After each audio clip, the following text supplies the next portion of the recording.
ജീവിതശൈലിയിൽ വന്ന മാറ്റങ്ങളാണ് പ്രമേഹത്തിന് കാരണമെന്ന് എടുത്തു പറയേണ്ടതില്ലല്ലോ.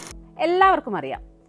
പ്രമേഹമുള്ളവർ വേനൽക്കാലത്ത് ഭക്ഷണത്തിൽ എന്തെല്ലാം ശ്രദ്ധിക്കണം എന്ന് നോക്കാം. വിട്ടുമാറാത്ത ജീവിതശൈലി പ്രശ്നങ്ങളുള്ളവർ സീസൺ മാറുന്നതിനനുസരിച്ച് അവരുടെ ഭക്ഷണ കാര്യങ്ങളിലും മാറ്റം വരുത്തണം. പ്രമേഹമുള്ളവർ ഈ കൂട്ടത്തിൽ പെടുന്നവരാണ്. ഗ്ലൈസമിക് ഇൻഡെക്സ് കുറഞ്ഞ ഏതെങ്കിലും ഒരു പഴം മാത്രം ദിവസേന കഴിച്ചാൽ മതി. പകരം പച്ചക്കറി ഉപഭോഗം വർദ്ധിപ്പിക്കാം. പഞ്ചസാര, ശർക്കര തുടങ്ങിയ ശുദ്ധീകരിച്ച കാർബോഹൈഡ്രേറ്റുകൾ പൂർണ്ണമായും ഒഴിവാക്കുന്നതാണ് ഏറ്റവും നല്ലത്.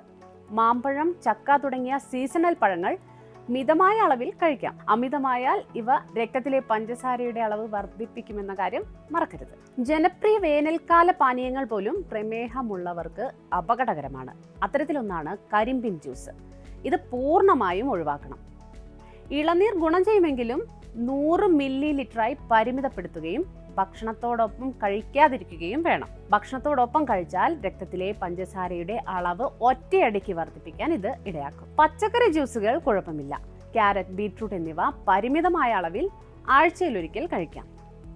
പ്രോബയോട്ടിക്കുകളും പ്രധാനപ്പെട്ടവയാണ്. തൈരും മോരും വേനൽക്കാലത്ത് ഭക്ഷണത്തിൽ ഉൾപ്പെടുത്താവുന്ന മികച്ച തിരഞ്ഞെടുപ്പുകളാണ്. ഇവയിൽ ലാക്ടോബാസിലസ് അടങ്ങിയിട്ടുണ്ട്. ഇത് കുടലിന്റെ ആരോഗ്യത്തെ പിന്തുണയ്ക്കുകയും ദഹനനാളത്തിലെ അസ്വസ്ഥതകൾ തടയാൻ സഹായിക്കുകയും ചെയ്യും.